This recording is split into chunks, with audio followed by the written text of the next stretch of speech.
दोस्तों सच में अगर आपने मटर और बेसन की ये अनोखी नई सब्जी बनाई ना तो आपको यकीन नहीं होगा कि कितने कम सामान से कितनी जल्दी बन गई। ये इतने सॉफ्ट बनते हैं दोस्तों कि एक बाइट भी अगर आप खाओ ना इसकी मुंह में जाते ही पूरे घुल जाते हैं। हेलो दोस्तों, मैं हूं Bharat. Welcome to my cooking blog. तो फिर देर किस बात की, चलो फिर शुरू करते हैं। अब दोस्तों मटर की ये सब्जी बनाने के लिए मैंने एकदम फ्रेश मटर लिए हैं। अभी तो थोड़े मोटे मोटे मटर भी आपको मिल जाएंगे और सच में इनसे टेक्सचर बहुत अमेजिंग आता है। इनमें स्टार्च काफी होता है।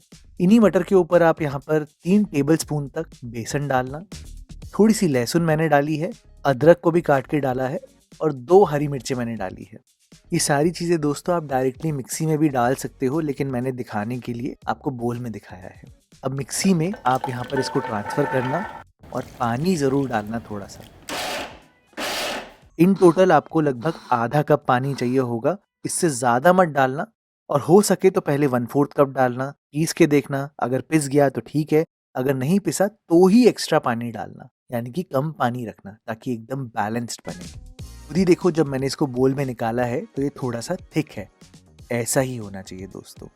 इसमें मैंने थोड़ा टेक्सचर के लिए, क्योंकि सारी चीज़ें अगर फाइन हो गई तो अच्छी नहीं लगेंगी ना, टेक्सचर के लिए आप जीरा डालना, धनिया के दाने डालना, इसके साथ साथ हल्दी पाउडर, कलर अच्छा आएगा इससे, अजवाइन, 1 चम्मच आपने नमक डालना है और कटा हुआ धनिया काट के डालना थोड़ा डंठल के साथ। ये सारी चीज़ें दोस्तों टेक्सचर के लिए बहुत ज़रूरी है। अच्छा, अब इसको पकाने के लिए देखो आप कोई भी डब्बे का ढक्कन ले सकते हो। इससे लेवल भी एकदम परफेक्ट बनता है, शेप भी अच्छी आती है और आसानी भी होगी। मैं तो देखो दोस्तों थोड़ा सा तेल लगा देता हूँ। अभी आप आगे ही खुद ही देखना कितनी इजीली निकल जाएगा इससे। कोने कोने तक आपने फैलाना है। बस ध्यान रखना दोस्तों, आप मेरा टेक्सचर देखो, मेरा थोड़ा थिक टेक्सचर है, ऐसा नहीं है कि पतला है, तभी ये एकदम सही बनेगा। अब क्या करना है, अब आपने कढ़ाई लेनी है। कढ़ाई में आप पहले पानी डालना और पानी के साथ साथ इसी में ही 3 सूखी लाल मिर्चें डाल देना। मैं हल्का स्पाइसी बना रहा हूँ, आप चाहो तो आप कम भी कर सकते हो, आपके ऊपर है। बड़ी बड़ी लहसुन है मैंने, इसलिए 5 डाली है। अगर छोटी छोटी है देसी वाली तो आप थोड़ी ज्यादा डालना। 1 इंच तक अदरक आप डालना और उसके साथ साथ 3 टमाटर हैं ये। इसके ऊपर मैंने अब दूध की जाली रखी है उल्टी करके और अपना मटर का पेस्ट डाल दिया। आपने इसको दोस्तों स्टीम करना है लो फ्लेम पर 15 मिनट के लिए। 10 से 15 मिनट काफी होंगे, उसमें ये पूरा पक जाता है। जो आप यहाँ पर गलती कर सकते हो वो मैं आपको बता देता हूँ। देखो, आप गैस को बंद करना, लेकिन ढक्कन को खोलना 1 मिनट के बाद, जब ये थोड़ा सेट हो जाता है। ढक्कन खोलने के बाद इसको सबसे पहले तो ठंडा होने के लिए साइड में रख देना। अगर ये ठंडा होगा तो ही सेट होगा, तभी परफेक्ट कटिंग आएगी। अब ग्रेवी का क्या करना है, तो ये जो टमाटर है ना, सबसे पहले दोस्तों इनके छिलके उतार देना। और सच में मेजर फर्क आता है आपकी ग्रेवी में। आपको यकीन नहीं होगा, लेकिन आप जब करोगे ना तब आप मानोगे कि हाँ यार, सच में फ्लेवर में फर्क आता है। मैंने यहाँ पर टमाटर को छान कर साइड में कर दिया है। मैं आपको ग्रेवी बनाकर दिखाता हूँ। ग्रेवी में देखो दोस्तों डेप्थ तभी आती है जब प्याज की थोड़ी भुनाई होती है। तो मैंने देखो सरसों का तेल लिया है, तेल अच्छे से गर्म हो गया तो मैंने थोड़े से मसाले डाले हैं। आधा चम्मच जीरा, 2 लौंग, 2 इलायची और 1 तेज पत्ता। ज्यादा मसाले मत डालना दोस्तों, गरम मसाला तो एंड में डालेंगे ही ना, ये बेसिक मसाले हैं। बस आप यहाँ पर 2 प्याज को फाइनली चॉप करके डालना। 2 मीडियम साइज के प्याज हैं, इनको मैंने अच्छे से भुना है। और यहीं पर ना डिफरेंस आता है ग्रेवी का, जो डेप्थ आती है ना वो अच्छी भुनाई से ही आती है। तो पहले तो जब आपका तेल गर्म होगा उसी में प्याज को डालना, गैस को फिर मीडियम करना और मीडियम फ्लेम पे आराम से भुनना। देखो, मैं ना एक ट्रिक फॉलो करता हूँ जिससे मेरे प्याज बिल्कुल नहीं जलते, और बहुत लोगों को ये दिक्कत आती है कि उनके प्याज इतनी भुनाई में जल जाते हैं।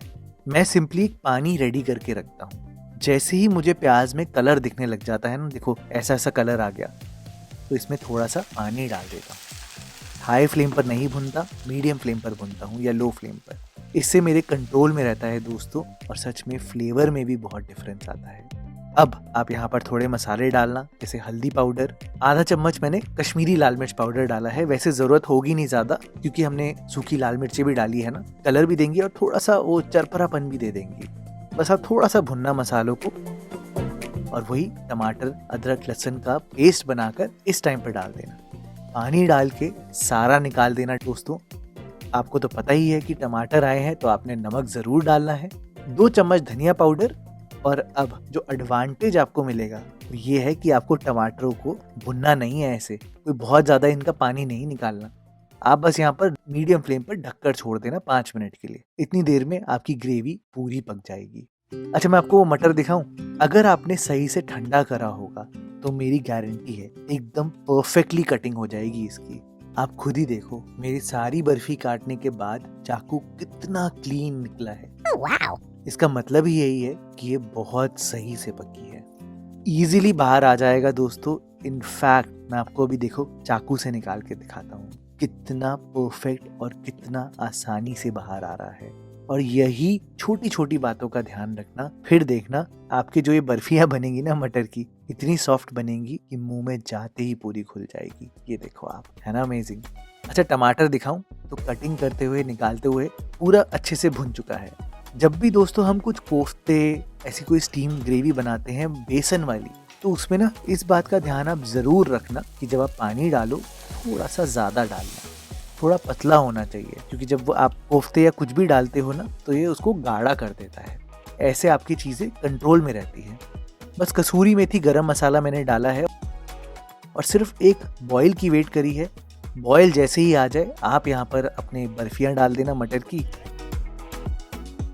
और इसे गैस बंद करके 5 मिनट तक ऐसे ही छोड़ देना, पकाना मत, ऐसे ही छोड़ देना 5 मिनट के लिए। एंड दैट्स इट दोस्तों, मटर की इतनी अमेजिंग सब्जी बनती है ना कि सच में आपके घर में सबको बहुत पसंद आएगी। इंस्टेंटली भी बन जाएगी और टेस्ट के तो क्या कहने, बना कर देखना दोस्तों।